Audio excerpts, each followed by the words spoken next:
What's up, lovers of whiskey and watchers of YouTube? I am the Malt activist, and today we have a blended whiskey with us. Shall I say a blended malt with us? We're of course talking about the Monkey Shoulder Smokey Monkey. Boom.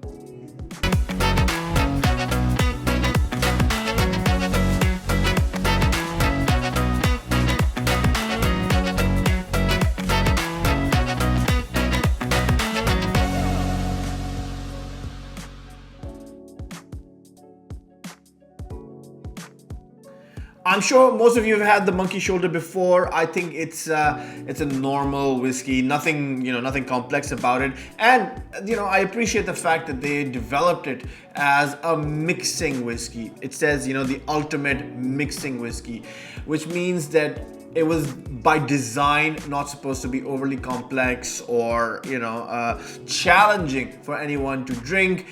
In fact, it's so mellow, so smooth, and again I don't like to use that word, but smooth and uncomplicated, that it's easy for any bartender to put it in any sort of concoction and make a cocktail out of it.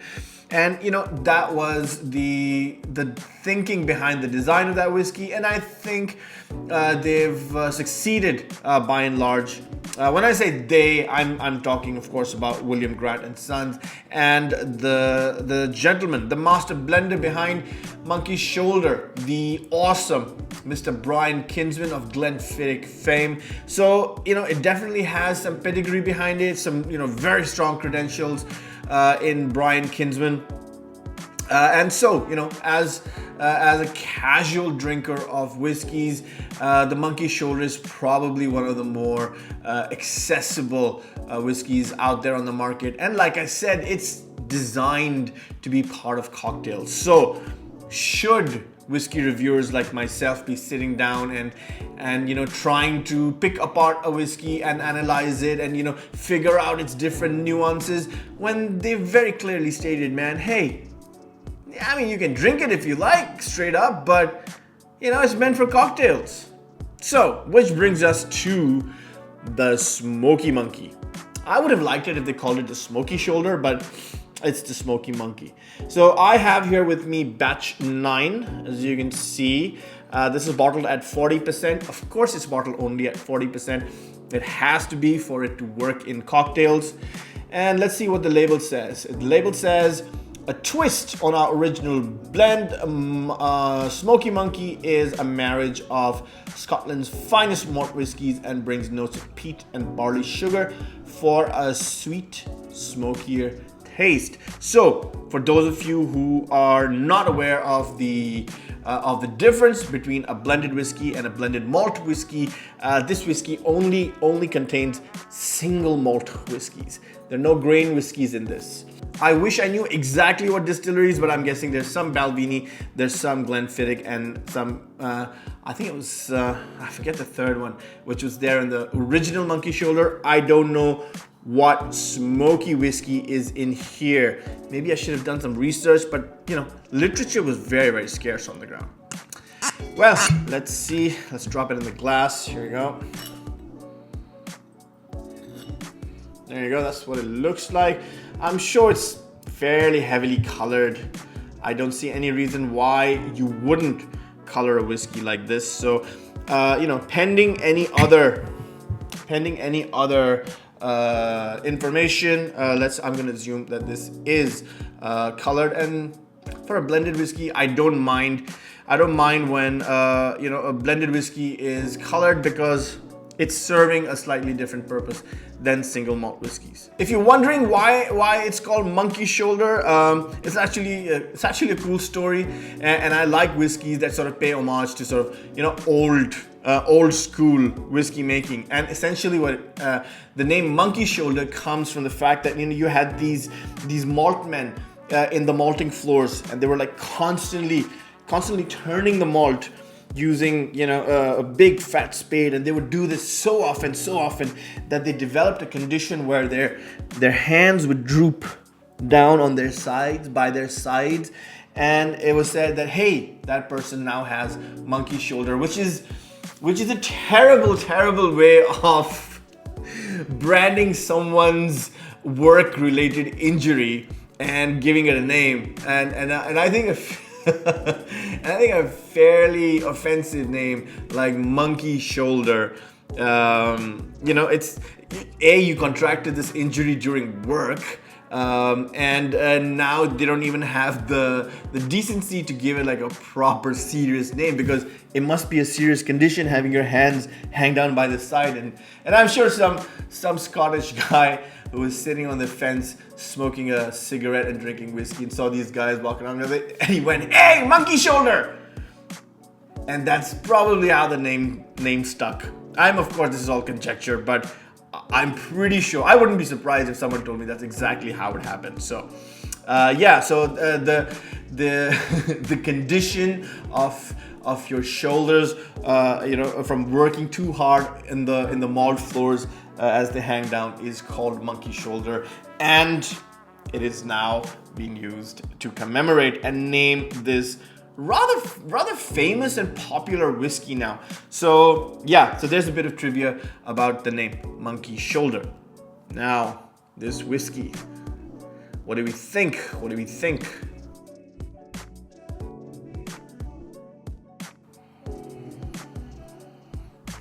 It has a decent nose. I like the smoke and peat that comes with it. Like I said, I wish I knew what Islay whiskey was. Actually, no, I don't even know if it's an Islay whiskey, though it does smell like an Islay whiskey. It could be any other peated whiskey from any part of Scotland, but there's a certain maritime hint to it, which makes me think that this is an Islay whiskey. I could be completely wrong, but I wouldn't be surprised if there's some Islay whiskey in this. I think the initial nose is not bad. The initial nose is not bad. I get we're talking peat smoke. I get some oranges in there, very strong orange and citrus, quite malty, hint of medicinal properties in here also. Some butterscotch, mocha, dried fruit, and I think the king of it all is the vanilla. Yeah, very, very big on the vanilla in my opinion.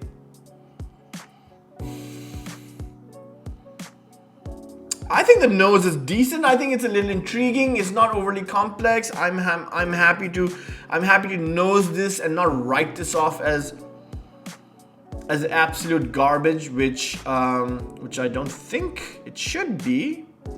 To be honest, I've never drunk this whiskey before. I managed to wrangle a half-empty bottle from a friend of mine just for this review. So I think the nose is fairly decent. Again, like I said, not complicated, but no real off notes. So yeah, interesting. Very, very interesting. But then of course, the proof is always in the pudding, isn't it? So I guess there's nothing left for me to do but dance. Chin chin.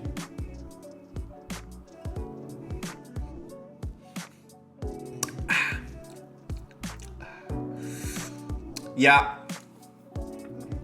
I see why they say this whiskey needs to be in cocktails, because it's one of the thinnest mouthfeels ever. The delivery is super thin. Obviously, I think multiple chill filtration, and so the viscosity of this whiskey is like super thin.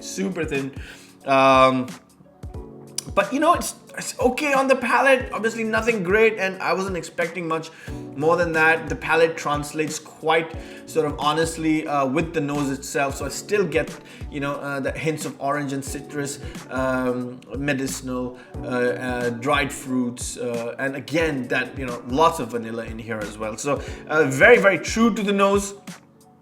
Is it a whiskey that I would drink on its own? Absolutely not. And I don't think that's the purpose of this dram. So I'm happy to discount that completely.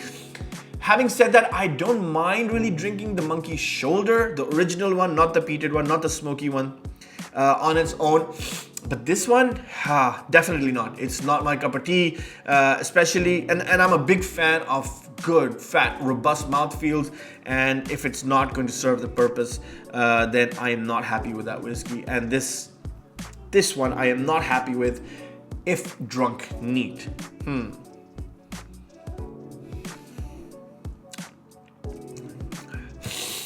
Yeah, very butterscotch now. So, look, I get why this whiskey is made.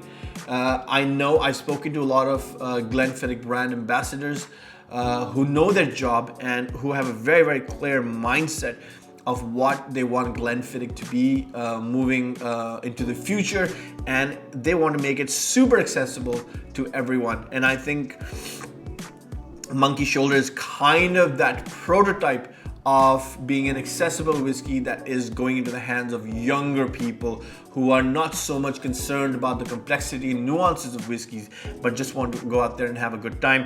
And hence, it's been positioned and designed as the ultimate mixing whiskey. I'm sure there's a lot of product placement and a lot of sampling being done in bars around the world and getting bartenders to mix and make cocktails out of this particular whiskey, both the smoky and the original. So, as a drinking experience, no, but it's only fair that we try it the way it's meant to be tried, in a cocktail, if you like. Now, I was thinking of putting together like this elaborate cocktail recipe, but I think the simplest one that I want to try out now is called the Smoky Ginger. That's right. So it's very, very simple. It's the Smoky Shoulder, or Smoky Monkey, Smoky Monkey with ginger ale or ginger beer with a slice of lemon dropped over ice. And yeah, let's try that. How about we try that?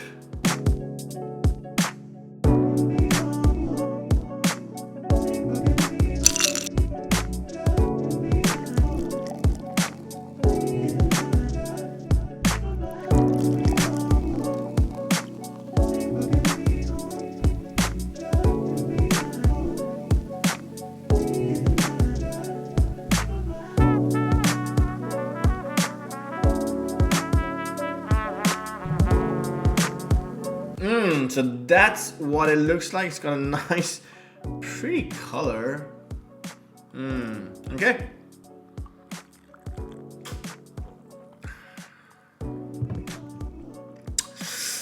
You know, I like that. It has a certain smoky quality to it. I can taste the whiskey. The ginger works nice with it. That little slice of orange gives it a little aroma.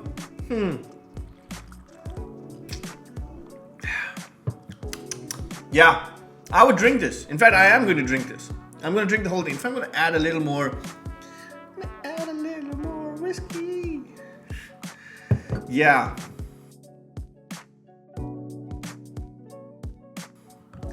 So, what's the verdict? Yeah, I think the verdict is fairly straightforward.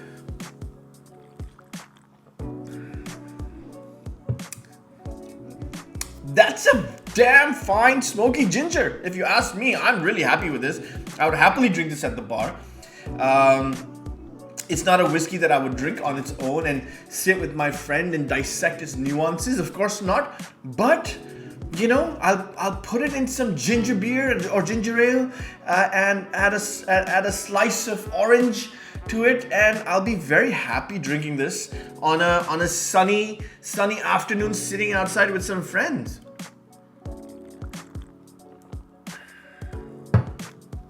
What can I say? This is exactly what it promises to be, and it delivers on that promise. And so I'm happy. I'm happy with this whiskey because they don't promise me anything else. They deliver on the promise, and that's the most important thing. They said, we are going to make you a whiskey that you will put in a cocktail and it'll be amazing. And you know what? They're right.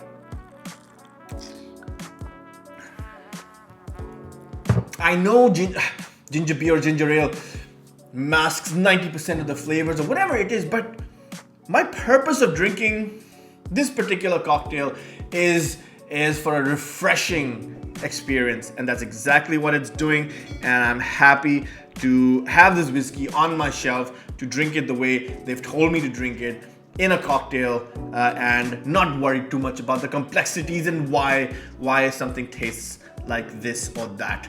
And you know, that's not the purpose. So Yeah, I'm very happy. I'm very happy. Yes. Cheers.